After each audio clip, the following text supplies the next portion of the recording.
নমস্কার বন্ধুরা, নবদিগন্ত চ্যানেলের পক্ষ থেকে আপনাদের সকলকে জানাই স্বাগতম। তো বন্ধুরা, আজকে সকালে সকলকে গুড মর্নিং জানিয়ে আমি আবারও একটি নতুন আপডেট আপনাদের জন্য নিয়ে উপস্থিত হয়েছি। তো আজকে আমি যে আপডেটটি দিতে চলেছি আপনাদের, গতকালকে কিন্তু সুপ্রিম কোর্টে 3929 মামলাটি লিস্টেড ছিল, সে ভিডিও আপনাদের দিয়েছিলাম এবং আপনারা সকলেই জানতেন। তাই বিকেল থেকে কিন্তু আপনারা অনেকেই আমাকে কমেন্ট করেছেন 3929 মামলার আপডেট কী। তো এই সম্পর্কে ভিডিওটি না বানিয়ে আর পারলাম না, তো আপনাদেরকে আপডেট দেওয়ার জন্য এখন এই ভিডিওটি দিচ্ছি 3929 মামলা নিয়ে। তো বিস্তারিত আপনাদের এই 3929 মামলার সম্পর্কে জানাবো। তো আপনারা সম্পূর্ণ ভিডিওটি স্কিপ না করে প্রথম থেকে শেষ পর্যন্ত দেখতে থাকুন। এই ভিডিওতে আপনারা অনেক ইনফরমেশন পেয়ে যাবেন 3929 নিয়ে। তবে তার আগে বলে রাখি, যারা প্রথমবার আমার চ্যানেলে এসেছেন আপনারা কিন্তু অবশ্যই আমার চ্যানেলটিকে সাবস্ক্রাইব করে অল নোটিফিকেশন অন করে দেবেন, কেননা এই ধরনের আপডেট আপনারা সবার আগে সর্বপ্রথমে একমাত্র আমার চ্যানেলে পেয়ে যাবেন। তো চলুন বন্ধুরা, তাহলে এবারে আজকের এই আপডেটটি বিস্তারিত দেখে নিই। তো বন্ধুরা, আপনারা স্ক্রিনে দেখতে পাচ্ছেন যে একটি নোটিশ আর কি, যেখানে 3/4/2024 তারিখে honourable mister justice Rishikesh Roy and mister justice Satishchandra শর্মার বেঞ্চে 102 নম্বর মামলাটি ছিল, সিএল নাম্বার 102-এ। কিন্তু গতকালকে মামলাটি কিন্তু সুপ্রিম কোর্টে এই লিস্টে থাকলেও কনস্টিটিউশনাল বেঞ্চ চলেছিল কালকে সারাদিন। আপনারা হয়তো অনেকেই জানেন এবং অনেকেই হয়তো জানেন না, গতকালকে সারাটা দিনই কিন্তু 9 বিচারপতির যে সিনিয়র বেঞ্চ, সেই বিচারপতিদের মধ্যে কিন্তু বিচারপতি ঋষিকেশ রায়ও ছিলেন। তো সেই জন্য এই মামলাটি গতকালকে উঠেনি, যেহেতু গতকালকে রেগুলার বেঞ্চ বসেনি। তো এই মামলাটি কবে উঠবে, এটাই হচ্ছে সবথেকে বড় প্রশ্ন। তো আপনাদেরকে আরেকটি নোটিশ দেখাচ্ছি, আপনার তাহলে কিন্তু বুঝতে পারবেন। তো দেখুন যে এই নোটিশে কিন্তু আজকে মামলাটিকে আবার লিস্টেড করা হয়েছে, অর্থাৎ 4/4/2024 তারিখ। আজকে মামলাটি সিএল নাম্বার 102-এই রয়েছে। Honourable mister justice Rishikesh Roy and mister justice Satishchandra শর্মার বেঞ্চে আজকে মামলাটি উঠতে চলেছে এবং আজই হয়তো এই মামলার ফাইনাল জাজমেন্ট হয়ে যেতে পারে।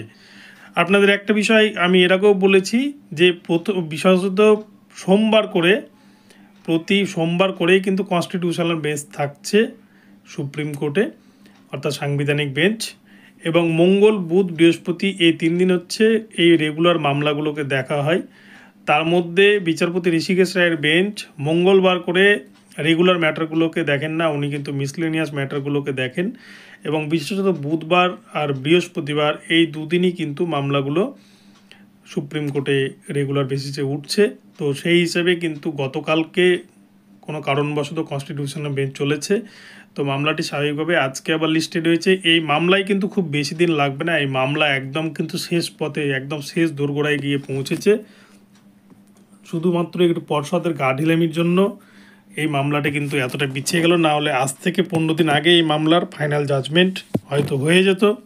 বিচারপতি ঋষিকেশ রায়ের বেঞ্চ চেয়েও ছিল কয়েকদিন আগে এই মামলাটিকে ফাইনাল জাজমেন্ট করতে, কিন্তু সেক্ষেত্রে প্রাথমিক শিক্ষা পর্ষদ সময় চেয়ে নিয়েছিল। তারা বলেছিল যে আজকে যে সময়টা রয়েছে 30 মিনিট সময় কিন্তু সাফিসিয়েন্ট নয় এই মামলার জন্য। তো সেই জন্য আজকে মামলাটি 102 নম্বর সিএলে রয়েছে। আর বিচারপতি ঋষিকেশ রায়ের বেঞ্চে আমি এর আগেও বলেছি আপনাদের, যে মামলা উনি ধরেন সেই মামলার কিন্তু উনি শেষ করেই ছাড়েন। তো 102 নম্বরের যে মামলাটি ছিল এর আগের দিন, সেই মামলা কিন্তু নিষ্পত্তি হয়েছে এবং স্বাভাবিকভাবে এই মামলাটি 102 নম্বরে গিয়েছে। এবং এই মামলাটি শুধু একটা বা দুটো হিয়ারিং, এই দুটো হিয়ারিংয়ে কিন্তু ফাইনাল জাজমেন্ট চলে আসার প্রবল সম্ভাবনা রয়েছে, অথবা একটা হিয়ারিংয়েও চলে আসতে পারে, যেহেতু বিচারপতি অনিরুদ্ধ বোস এই মামলা নিয়ে অনেকগুলো হিয়ারিং করিয়েছেন এবং তার যে অর্ডার কপি তিনি তা সমস্ত দেখেই কিন্তু বিচারপতি ঋষিকেশ রায় এই মামলার ফাইনাল জাজমেন্ট করবেন। তো এখানে কিন্তু যেদিনই হোক, যবেই মামলাটা উঠুক, যেদিনই ফাইনাল জাজমেন্ট হোক, 3929 কিন্তু বা 3929 জন ক্যান্ডিডেট তারা কিন্তু এখানে নিয়োগ পাবে। যদিও প্রাথমিক শিক্ষা পর্ষদ 3929-এর মধ্যে কোন ক্যাটাগরিতে কত ভ্যাকান্সি রয়েছে, কোন মিডিয়ামে কত ভ্যাকান্সি রয়েছে তারা জানায়নি। তারা শুধুমাত্র এটা একটা সিটটা বের করে এনেছে পিটিশনারদের আলোচনার মাধ্যমে, কিন্তু এছাড়া তাতেও কিন্তু তারা এই সিটে নিয়োগ দিতে ভীষণ অনীহা তাদের। তারা এই জন্য কিন্তু সুপ্রিম কোর্টে মামলাটাকে দায়ের করেছে। তো এই মামলাতে প্রাথমিক শিক্ষা পর্ষদ কোনোভাবেই চায় না, কিন্তু যেহেতু এই মামলায় সিঙ্গেল বেঞ্চে পিটিশনাররা জয়ী হয়েছে, ডিভিশন বেঞ্চে পিটিশনাররা জয়ী হয়েছে এবং এবারে কিন্তু সুপ্রিম কোর্টের পালা। তো সুপ্রিম কোর্টেও পিটিশনাররা জয়ী হবে এবং এই 3929 সিটে কিন্তু নিয়োগ করতে হবে। যেহেতু এটা কিন্তু ভ্যালিড পয়েন্ট, এটাতে কিন্তু পর্ষদের বাঁচার কোনো উপায় নেই। যেহেতু হাজার হাজার যোগ্য ক্যান্ডিডেট প্যানেলের মধ্যে পড়ে রয়েছে ইন্টারভিউ দেওয়া অবস্থায়, কিন্তু তাদের যে ভ্যাকান্সির নোটিফিকেশন ছিল সেই সিট কিন্তু ফিল আপ করতে পারেনি পর্ষদ, গা ঢিলেমি করে বা দুর্নীতির কারণে, যে কারণেই হোক না কেন। তো এই দায় সম্পূর্ণ পর্ষদের, এটা কিন্তু ক্যান্ডিডেটদের দায়ী নয়। তাই এই দায়কে কোনোভাবেই পর্ষদ এড়িয়ে যেতে পারে না। আর সুপ্রিম কোর্ট সেই দিকটা মানবিকভাবে ভেবে নিশ্চয়ই রায় দেবেন এবং 3929 জনকে স্কুলে যাওয়ার অনুমতি দেবে সুপ্রিম কোর্ট, এটাই আমরা আশা রাখি। তো বন্ধুরা, আজকের দিনটি ভীষণ গুরুত্বপূর্ণ এই 3929 মামলাটি নিয়ে। আজকে এই মামলাটিতে কিন্তু হয়তো অনেক কিছুর দিক পরিবর্তন হয়ে যেতে পারে, অনেকের জীবনে হয়তো আশার আলো ফুটে উঠতে পারে। তো যাই হোক, এই মামলা নিয়ে সকলেই ভীষণ আবেগপ্রবণ এবং এই 3929ই কিন্তু বিশেষ করে বিএড এবং এনআইএস ক্যান্ডিডেটদের শেষ ভরসা।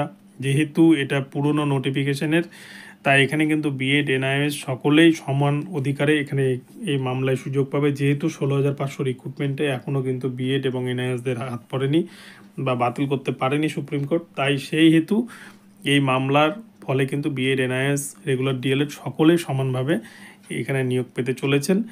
তো আরও একটি বিষয় বলে রাখি, আজকে যদি কোনো কারণবশত এই মামলাটি না ওঠে সুপ্রিম কোর্টে, তাহলে কিন্তু মামলাটি নেক্সট বুধ বৃহস্পতিবার চলে যাবে পরবর্তী সপ্তাহে।